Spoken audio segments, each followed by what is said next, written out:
enquanto, né, a gente vai desenvolvendo aqui o nosso percurso na história da arte, provavelmente mais pessoas vão entrando e aí eles vão acompanhando, tá? Meninas, como vocês já sabem, nós estamos trabalhando dentro ainda desse campo, uma abordagem tríade, né, da teoria, da estética, da história da arte. Os nossos primeiros encontros foram encontros mais voltados para esses dois disparadores iniciais, então, para a teoria, para a estética, então, pensar a própria definição do que é o objeto artístico, as abordagens filosóficas que conceberam, né, um conceito, uma definição para o que é essencialmente arte. E aí, nos nossos últimos encontros, a gente começou a trilhar esse caminho dentro da história da arte mesmo, né? Então, já percorremos a pré-história. Na semana passada, falamos sobre as primeiras civilizações. Então, tratamos a respeito da Mesopotâmia e do Antigo Egito, e hoje nós vamos abordar um recorte que é, sem sombra de dúvidas, um recorte muito significativo dentro da arte ocidental, que é a proposta que a gente está trazendo nesses tópicos especiais aqui, para falar sobre teoria estética e história da arte, que é o recorte dentro da Antiguidade Clássica, tá?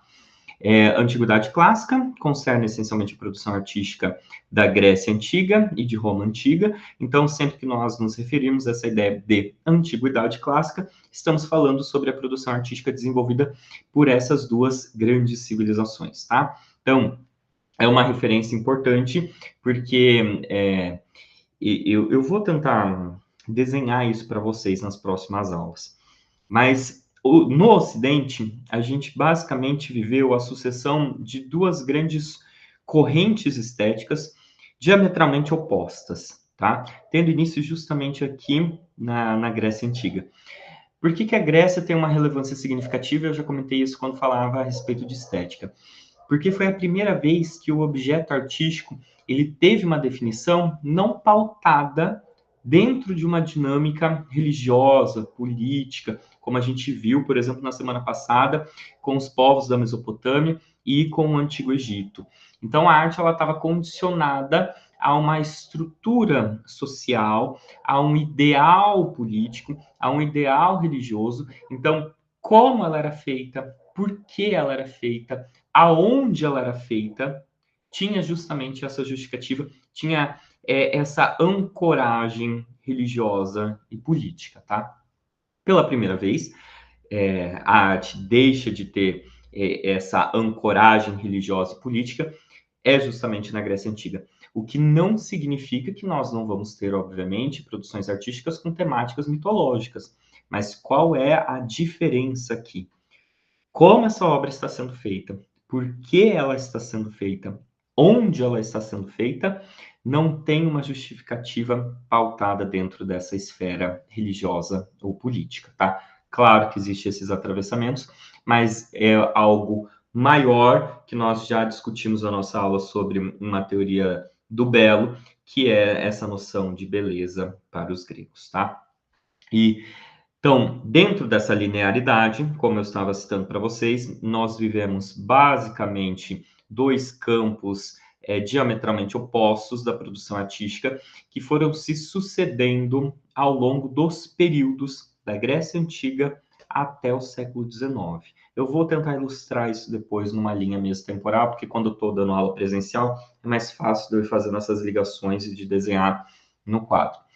Mas na Antiguidade Clássica, então concerne aqui Grécia e Roma, você tem inicialmente essa produção artística sendo pensada a partir dessa noção de beleza, essa beleza sendo compreendida como harmonia, simetria, proporção, perfeição. Então é uma arte cuja caracterização está estritamente alinhada com as ideias de racionalidade, de objetividade, de universalidade. Então, somente será arte quando se enquadrar nestes critérios.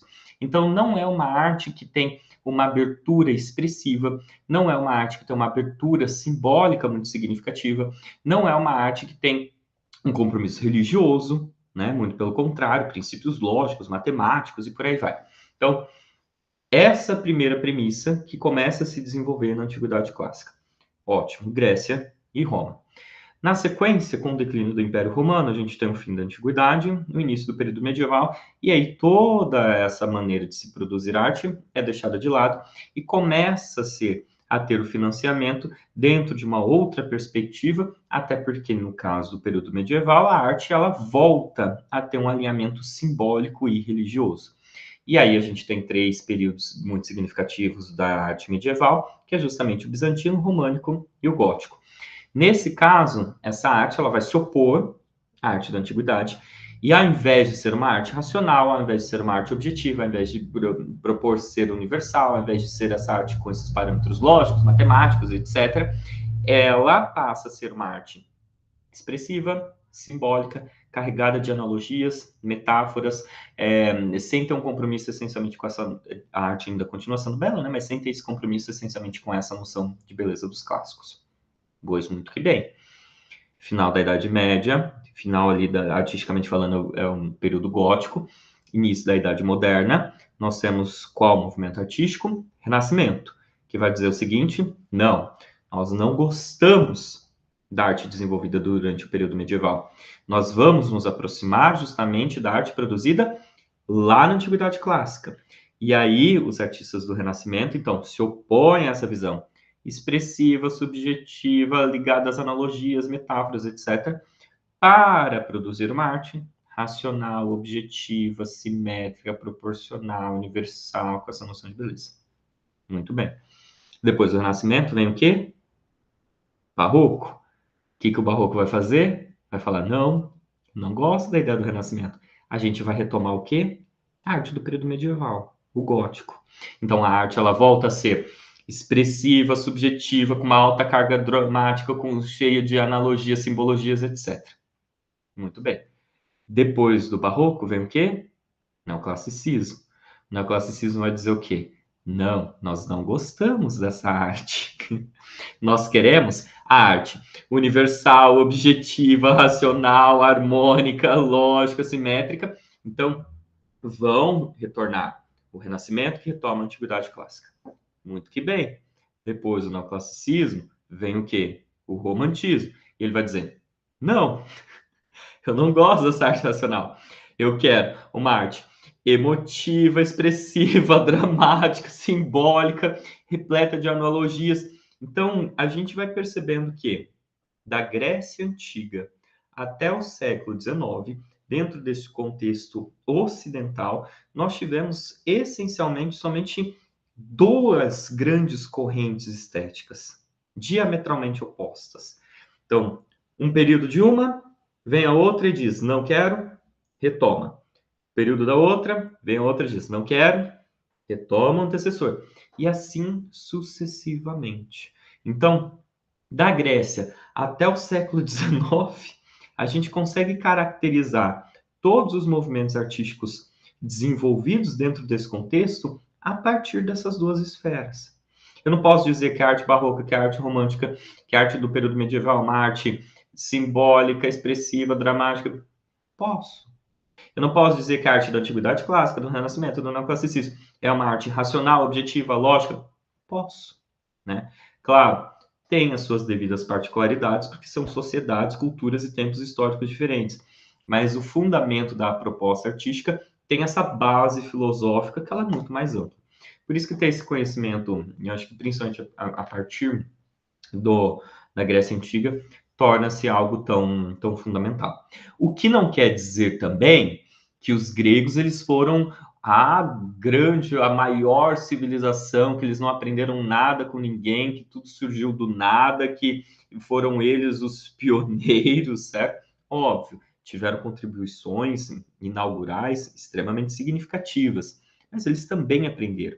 E aprenderam principalmente porque eles tiveram contato com outras culturas.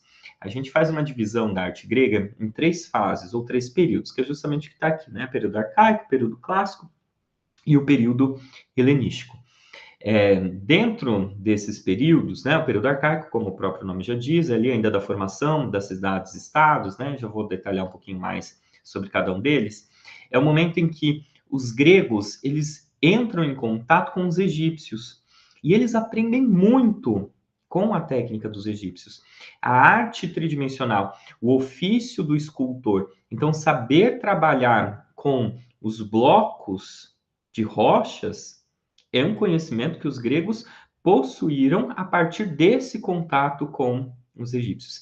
Inclusive na feitura dos próprios vasos cerâmicos, também, que são tão conhecidos, né, das figuras pretas ou alaranjadas, né? Então, é desse contato que os gregos tiveram com os egípcios que eles aprendem essa técnica. O que vai diferenciar? Esse artista grego, ele não tem o mesmo paradigma do artista egípcio. Então, ele não se satisfaz com aquela forma que ele aprendeu. Deixa eu só mostrar uma imagem, depois eu retorno, que daí fica mais fácil. Olha lá. Essa daqui é uma estátua grega, chamada de Kouros. Kouros, né, o Coré era menos comum, que eram figuras femininas. Kouros são essas figuras de jovens rapazes, tá? É, é uma estátua grega do período arcaico. Se vocês observarem, os traços são muito semelhantes das esculturas egípcias. Até mesmo esse olho mais amendoado, tá vendo? Isso daqui é uma característica dos povos das margens do Rio Nilo, né?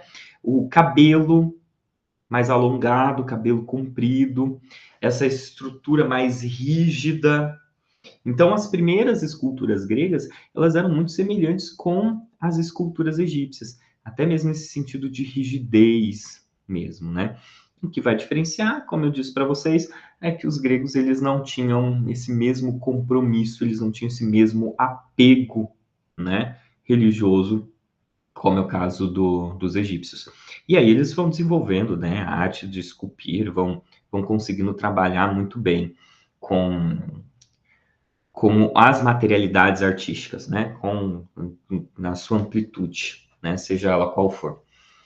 Os gregos, eles tiveram uma importância muito singular quando a gente pensa a produção artística, porque ela tinha um valor muito significativo para a cultura grega, e aqui a gente vai dar um foco um pouquinho mais nas artes visuais, né, considerando ali as esculturas, a arquitetura, né, a gente não tem, infelizmente, registros vivos da pintura grega, mas dizem que ela era muito, muito realista, né, tanto que os romanos copiavam muito os gregos, e dos romanos nós temos vestígios, depois eu vou mostrar para vocês algumas imagens.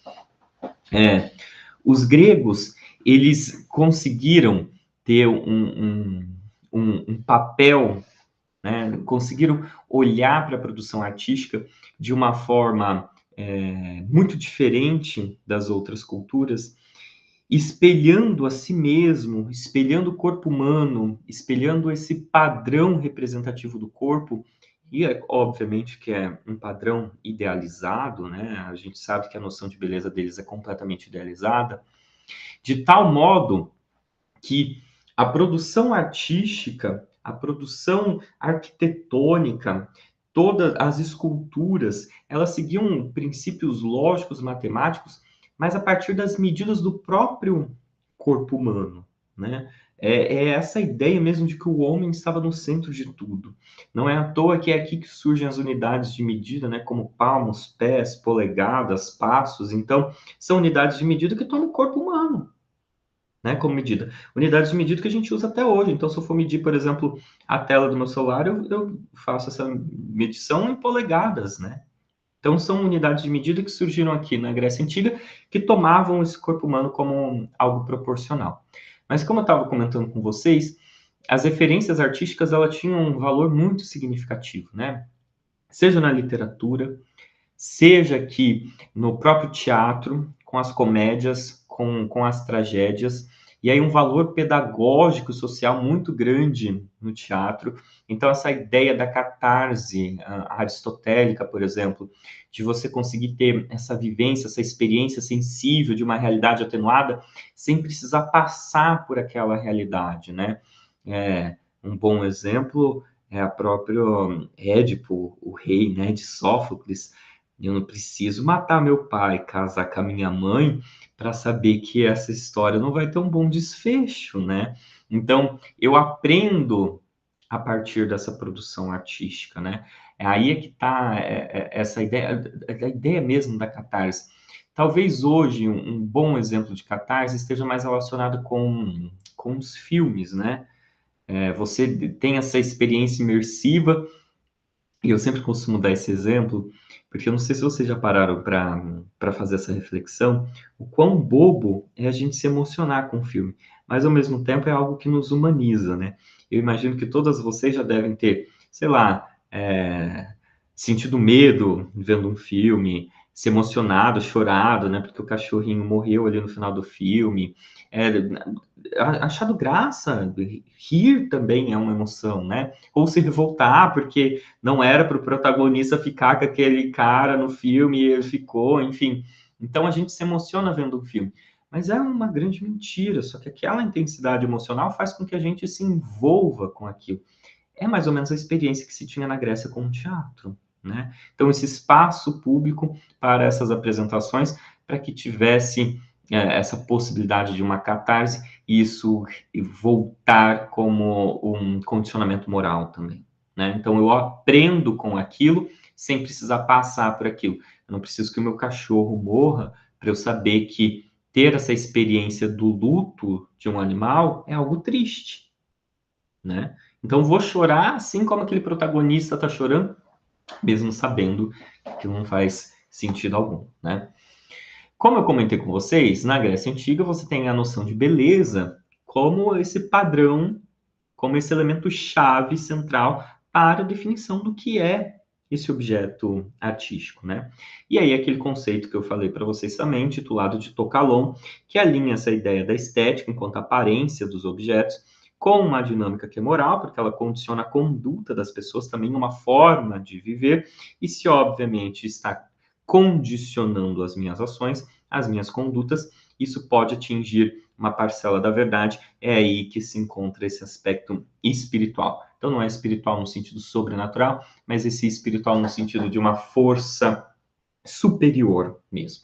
E a gente entende que dentro da Grécia Antiga se tinha uma valorização, principalmente dentro do pensamento platônico, desse campo das ideias, esse mundo das ideias, onde habita esse demiurgo. Tanto é que o próprio Platão vai ter uma visão negativa, mas pejorativa dessas artes miméticas, como é o caso da pintura e da escultura, e vai dizer que a música, vai dizer que a poesia eram artes que conseguiam se aproximar mais desse aspecto espiritual, justamente porque elas não tentavam copiar nada, não tentavam ser um simulacro, não tentavam reproduzir absolutamente nada, né?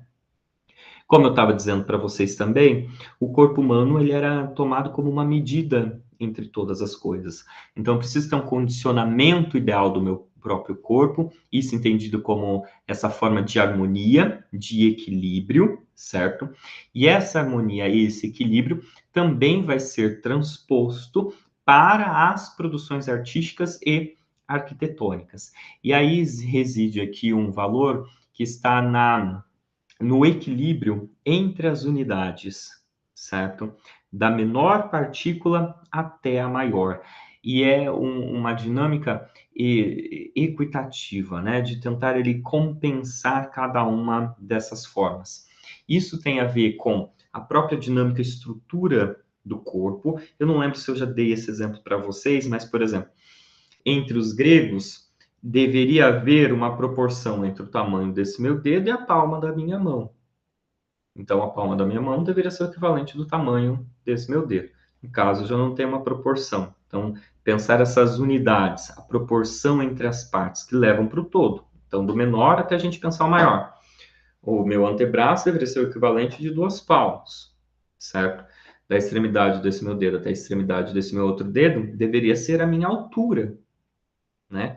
Então, é muito essa ideia mesmo de uma proporção total entre as partes do corpo. E é justamente essa proporção total entre as partes do corpo que levaria, né, a um processo de desenvolvimento lógico, matemático, racional, obviamente, porque não tem como se erguer construções arquitetônicas sem essa estrutura racional, mas também de atingir a beleza, né? De atingir essa ideia de beleza. Dessa unidade entre as partes, pessoal, e dessa proporção entre cada uma delas, surge justamente a seção de ouro, ou o número de ouro, que acho que todo mundo conhece, né? Que vai do menor até o maior. Então, é o que depois vai ser traduzido na sequência de Fibonacci, tá? Muitos outros teóricos e autores vão se debruçar dentro dessa ideia da seção de ouro, do número de ouro, ou dessas unidades, dessa proporção entre as partes dos gregos, em outros períodos. Vitrúvius, por exemplo, foi um arquiteto romano. Ele vai se utilizar dessas mesmas métricas, essa mesma metragem, para desenvolver os seus projetos arquitetônicos lá no Império Romano. Posteriormente, Leonardo da Vinci faz a representação do homem vitruviano, que eu acho que todo mundo deve conhecer o homem vitruviano, né? O homem vitruviano do Leonardo da Vinci é uma representação de Vitrúvius, esse arquiteto romano que se inspirava nessas medidas gregas para criar as suas obras. E aí, se a gente remonta novamente essa imagem do homem vitruviano do Leonardo da Vinci, ele é a exímia proporção entre as partes, né? Então, tudo está centralizado no umbigo do homem vitruviano, e de qualquer extremidade que eu medir do corpo até o umbigo, vai ter o mesmo tamanho. E depois, né, nós temos também a sequência de Fibonacci, que acho que todo mundo deve conhecer. Então, 1, 2, 3, 5, 8, 13, e assim ad infinitum, né? Por que a sequência funciona dessa forma? Eu sempre tenho um número que se soma ao anterior. Então, eu começo com uma unidade. Ótimo, eu preciso repetir essa unidade, porque essa unidade ela só vai se equilibrar com ela mesma.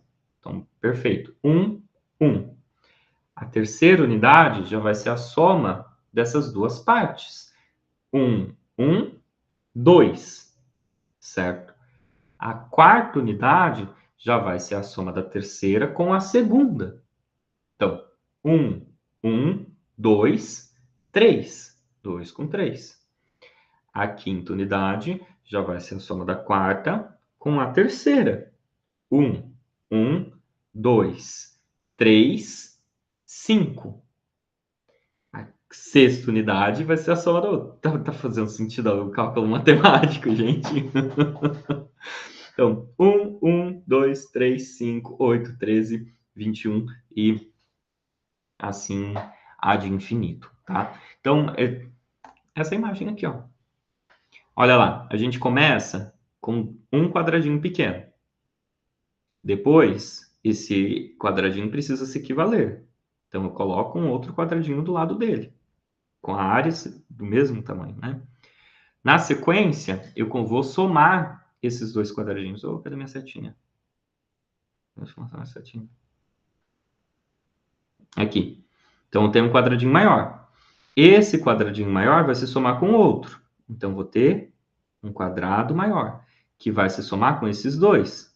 E eu vou ter um quadrado maior, que vai somar esse com esse, que vai ter esse quadrado maior, que vai somar esse com esse, que vai gerar este quadrado maior, certo?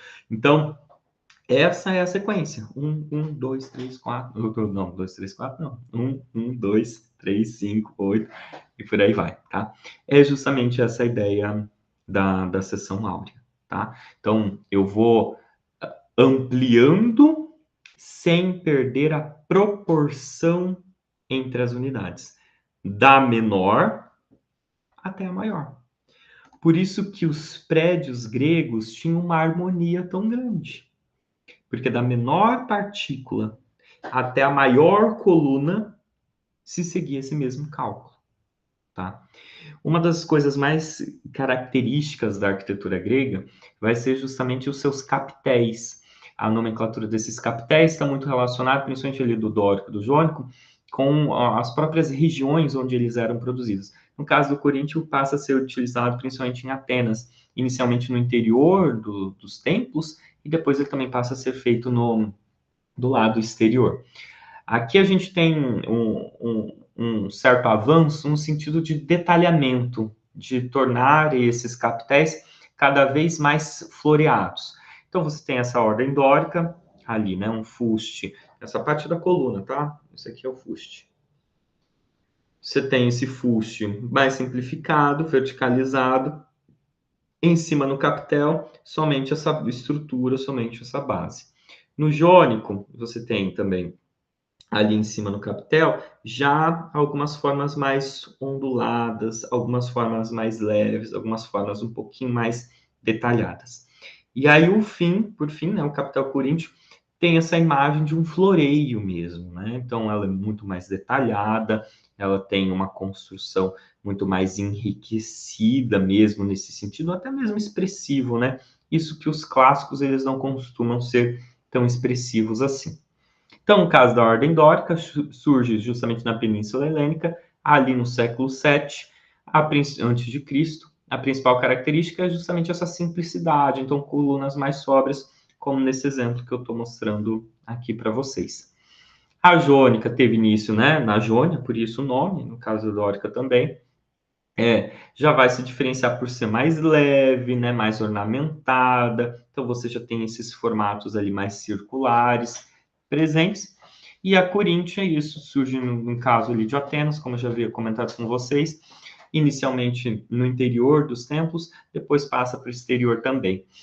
Algo que é bem interessante da gente é, ressaltar aqui da arquitetura grega, isso inclusive em comparação com a arquitetura romana.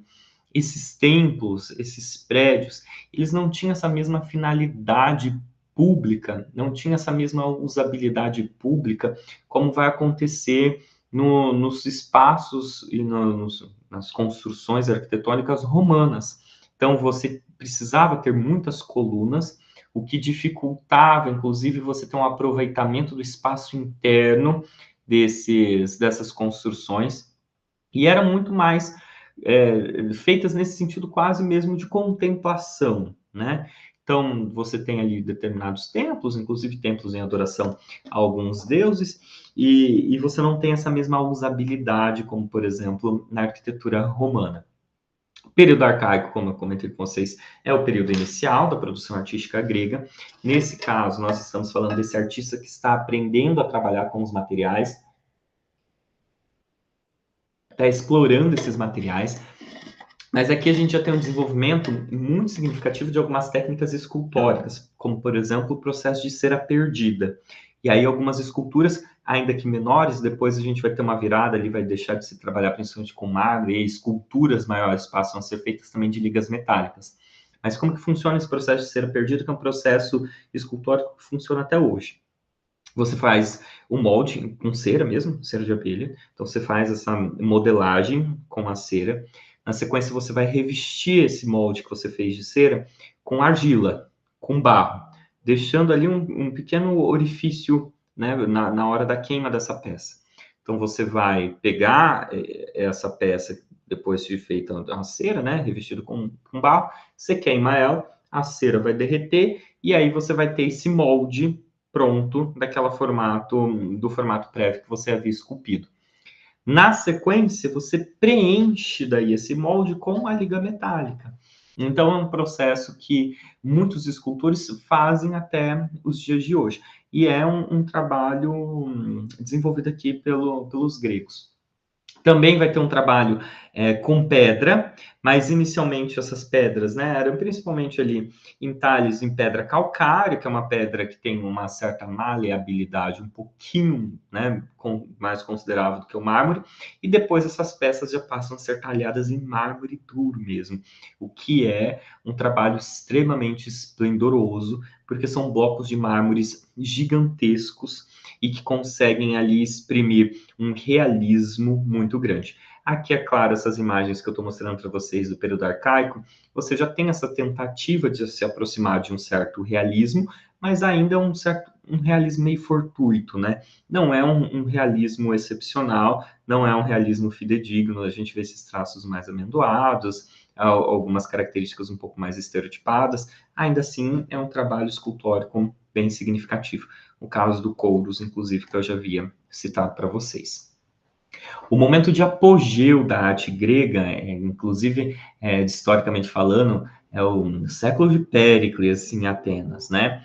É chamado justamente do período clássico, né? Vai ali desde, né, da derrota dos persas até a ascendência do Alexandre Magno, quando se tem início um domínio da Macedônia e aí a arte helenística, então esse contato da arte grega com outras culturas. E no período clássico é o maior momento de expressão daquilo que nós entendemos como clássico mesmo.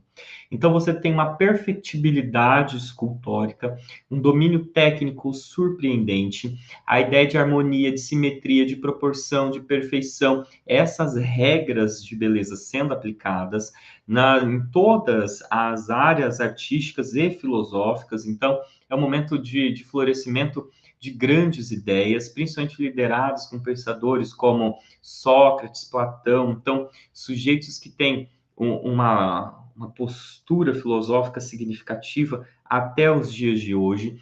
No teatro também é quando você tem o desenvolvimento, por exemplo, do teatro de Epidauro. Então, é um momento, assim, o apogeu, né, da arte grega. É um momento em que se faz muitas representações de atletas também, até mesmo porque você tem essa questão de adoração com o corpo, e quando começa a se ter uma mudança dos materiais que eram produzidos essas esculturas. A gente sabe que o mármore é um material muito pesado, muito pesado. E não sei se vocês já pararam para reparar que muitas esculturas gregas não têm os braços, não têm os membros superiores.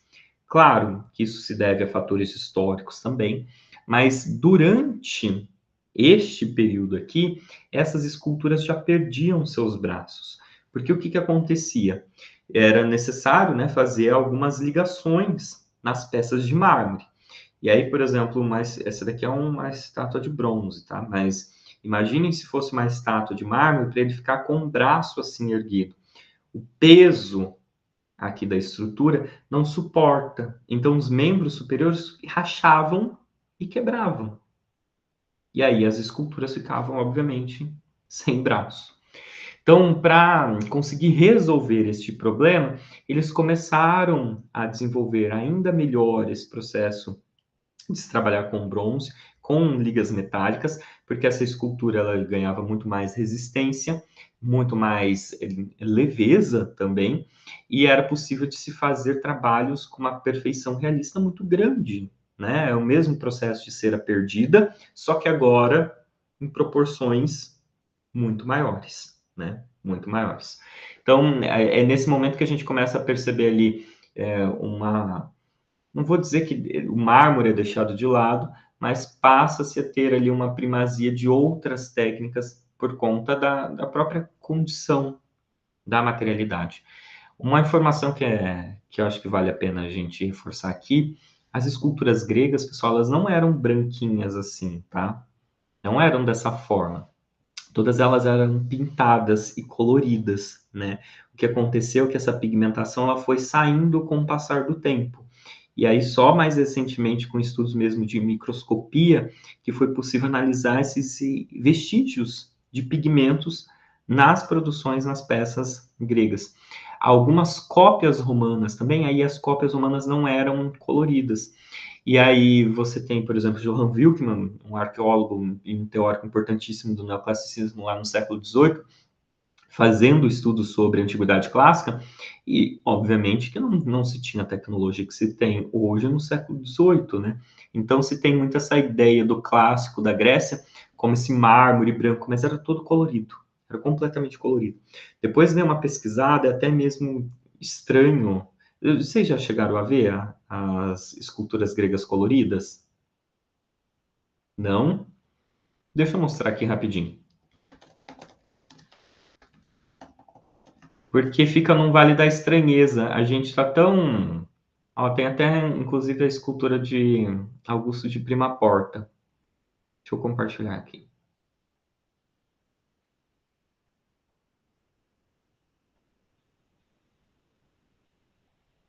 Olha lá.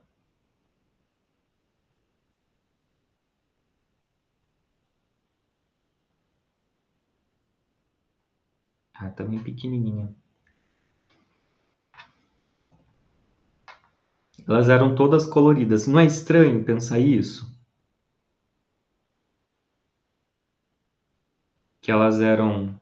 Essa daqui eu tenho aqui nos slides também. Depois eu vou mostrar para vocês. Olha lá. Até o leão fica feio.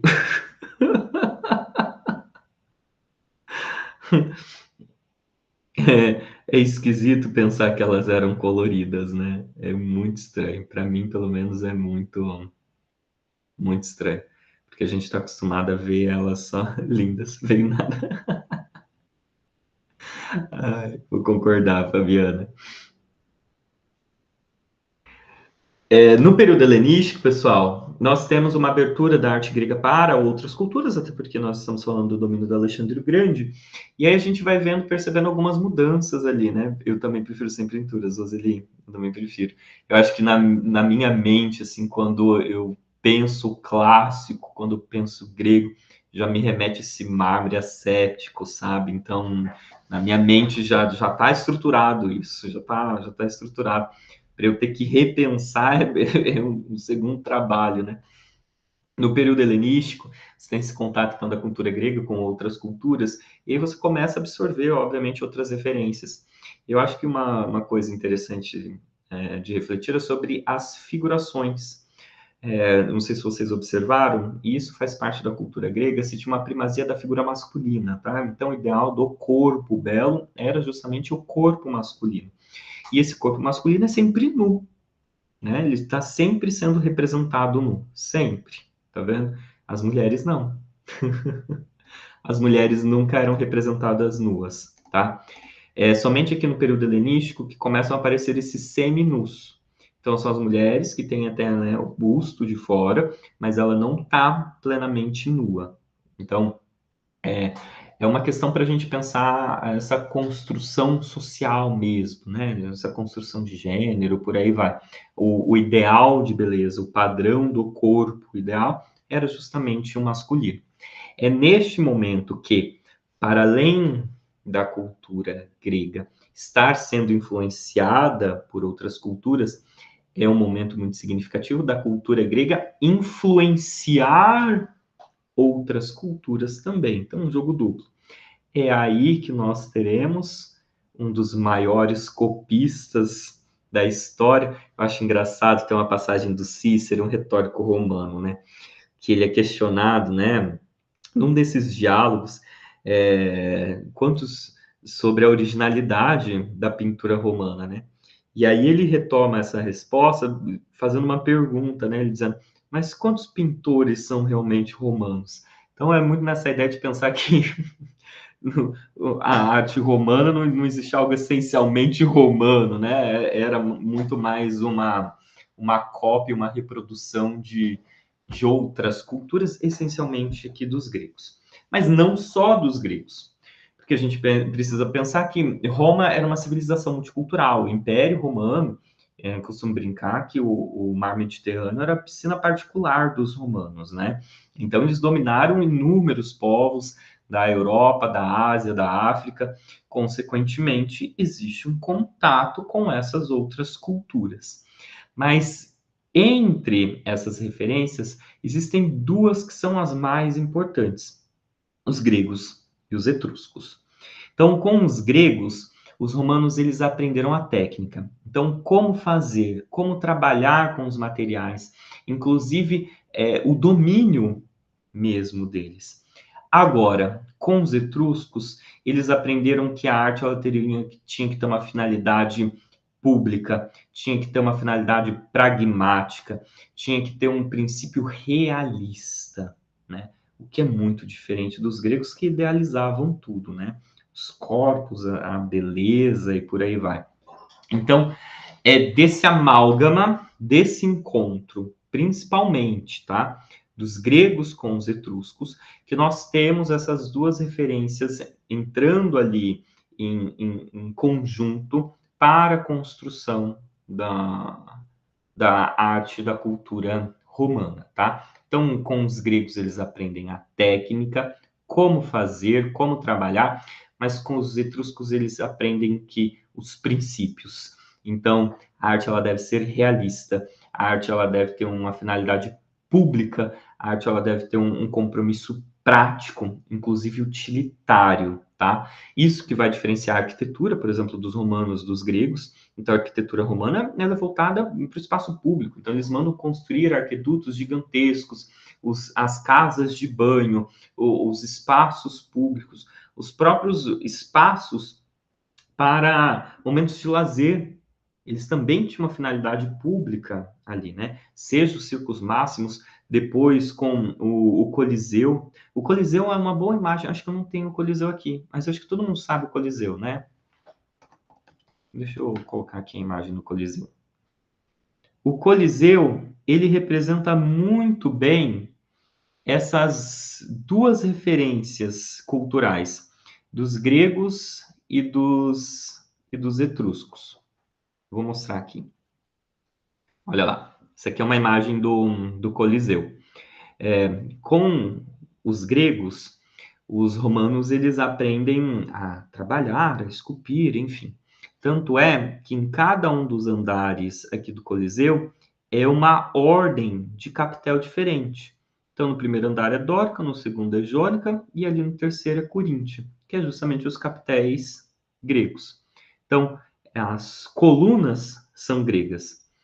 Mas existe algo muito inovador dos romanos, que é justamente os arcos, que depois levam à criação das abóbadas, que permitem esse espaço interno do prédio ser muito melhor aproveitado. Os arcos são etruscos. Então, aqui no Coliseu, a gente consegue perceber essas duas referências culturais. As colunas são gregas, mas os arcos são etruscos. E aí você tem a junção dessas duas coisas, tá? Na arte, o que isso vai significar? Por exemplo, na escultura, você vai ter um trabalho excepcional sendo feito, de um realismo mesmo, ali, de um domínio técnico, só que sem idealizar tanto a figura. Os romanos, e principalmente as figuras de poder, as autoridades, elas gostavam de contar as suas histórias, gostavam de narrar os seus feitos. A arte ela estava sendo feita em espaço público, tanto que é aqui que surgem os arcos para praças públicas, as colunas em praças públicas, para contar os feitos, narrar os feitos do imperador. Tá? Então ele queria se ver sendo registrado, ele queria se reconhecer ali naquelas imagens. E aí a gente tem alguns exemplos de alguns bustos de imperadores não tão bonitos assim, porque ele era realista. Não é para ele ser bonito, é para ele ser realista. A técnica é realista, certo? Então, na Grécia Antiga, pegar ali o busto do Cássio, por exemplo. Olha o tamanho do nariz do Cássio. Olha a calvície do Cássio. As marcas de expressão na testa, certo? Isso é algo que a gente vai ver na arte grega? Jamais. Jamais. Certo? Na arte grega não tem pessoas feias dentro desse conceito. Não tem uma pessoa calva na arte grega, certo? Não tem uma pessoa com um nariz desproporcional, muito grande, muito pequeno. Se pegar, por exemplo, o busto de Nero, o de Nero é o mais feio, não coloquei aqui. Olha, tem até uma reconstrução. Deixa eu mostrar aqui. Tem a escultura e a versão que fizeram em tridimensional, mais realista. Olha lá. Alguém iria ver uma escultura com essas características na Grécia Antiga? Não. Esse nariz desproporcional, esse queixo muito pequeno, isso não pode acontecer, porque eles seguem regras, o 2, 3, 5, 8, certo? Então, a produção deles não está querendo ser realista dos gregos. Agora, dos romanos, sim. Né? Entre os romanos, isso é possível, porque eles querem se observar, eles querem se retratar, eles querem narrar os seus feitos, contar os seus feitos, contar as suas histórias. Não é à toa que eles vão fazer inúmeros monumentos em espaços públicos também, né? Essa daqui é a coluna de Trajano. Então, lá, 37,5 metros de altura. algo monumental, né? Feita ali em alto e baixo relevo, que narra justamente os feitos do imperador, tá? Na pintura, talvez a gente vai ter um dos melhores trabalhos sendo desenvolvidos pelos romanos. Tem fases da pintura romana também. São 4 fases, tá, pessoal?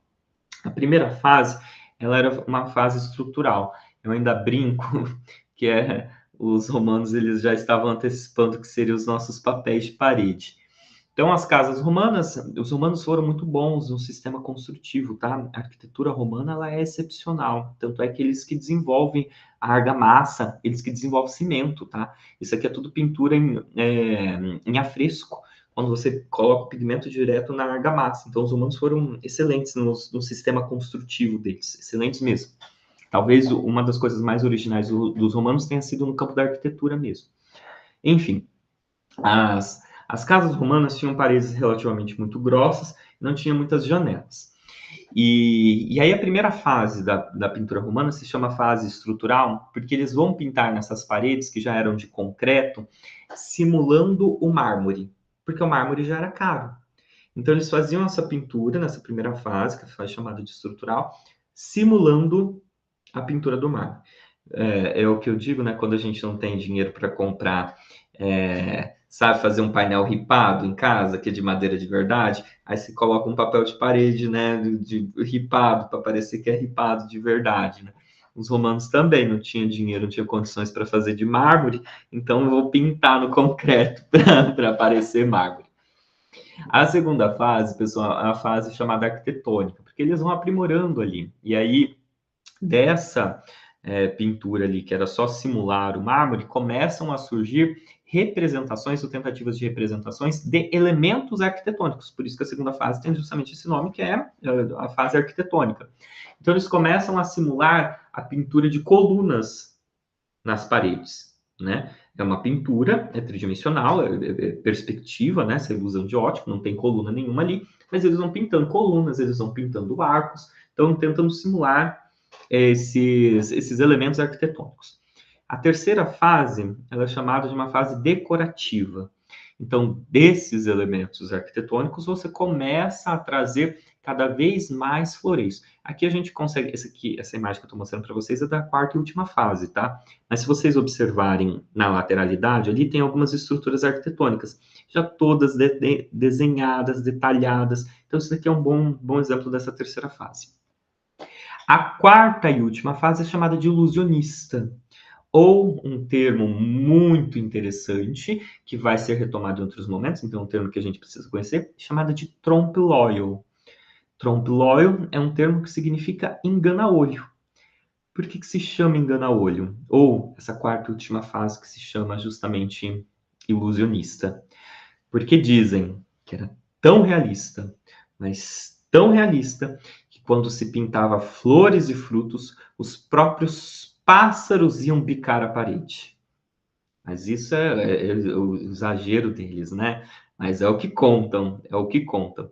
Então, quando você olha para aquela pintura, é como se você realmente estivesse enxergando aquilo. O seu olho se engana, né? Essa é a ideia do trompe-l'oeil. Aqui a gente tem alguns vestígios, principalmente cidade de Herculano, Pompeia também, obviamente que está em ruínas, né? Então não está com aquela qualidade que se imagina, mas dá para a gente ir percebendo.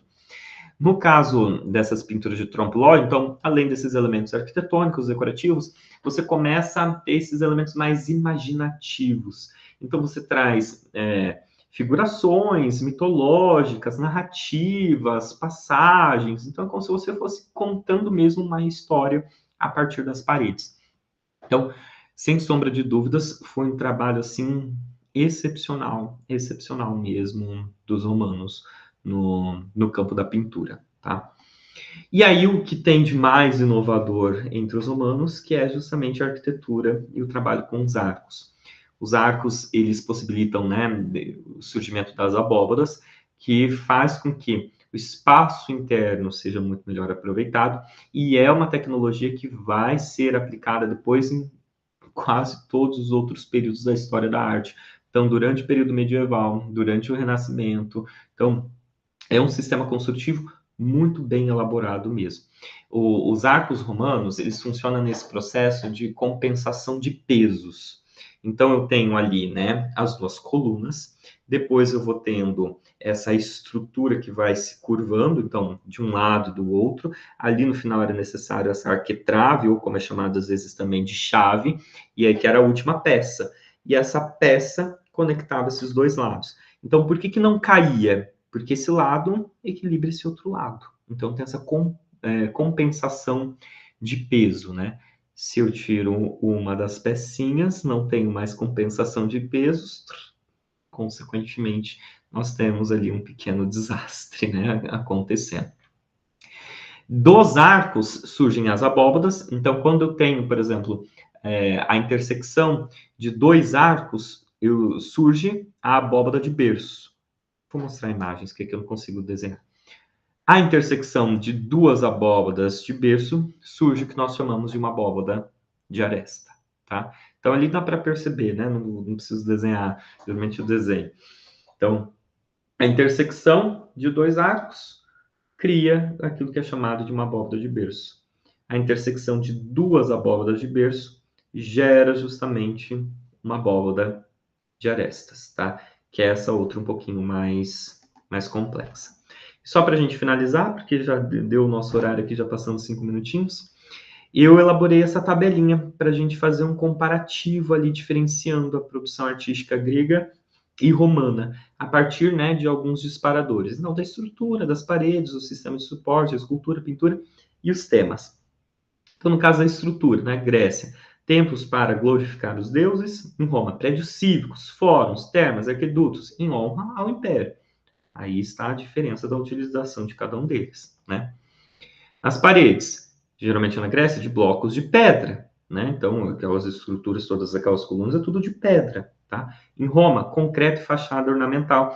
Como eu disse, eles eram excelentes construtores. Souberam trabalhar muito bem com as pedras, souberam trabalhar muito bem com mármore, inventaram o concreto, inventaram a argamassa, então, pelo menos eram excelentes construtores.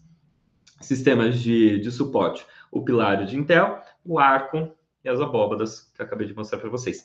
O pilar, todo mundo conhece, são as colunas. O de Intel, pessoal, dos gregos, é aquela estrutura que fica entre os arcos, mas ao invés, entre os arcos não, entre as colunas, tá? Mas ele é retinho, ele não faz o arco como no caso dos romanos. O arco é um trabalho essencialmente romano, tá?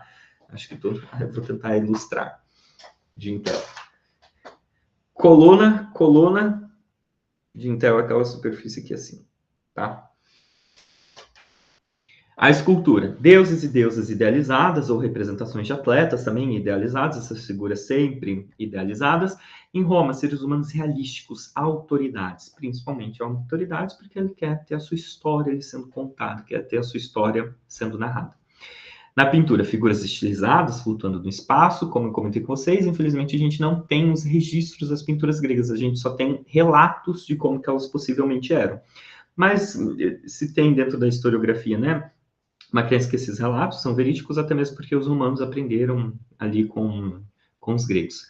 No caso de Roma, imagens realísticas em perspectiva, principalmente nessa quarta fase da pintura romana, que é uma fase excepcional mesmo da pintura, né? Temas da arte na Grécia, principalmente, né, relacionados a temas mitológicos, então representação de deuses, por aí vai, inclusive nas próprias tragédias. Já em Roma, líderes cívicos, triunfo militar.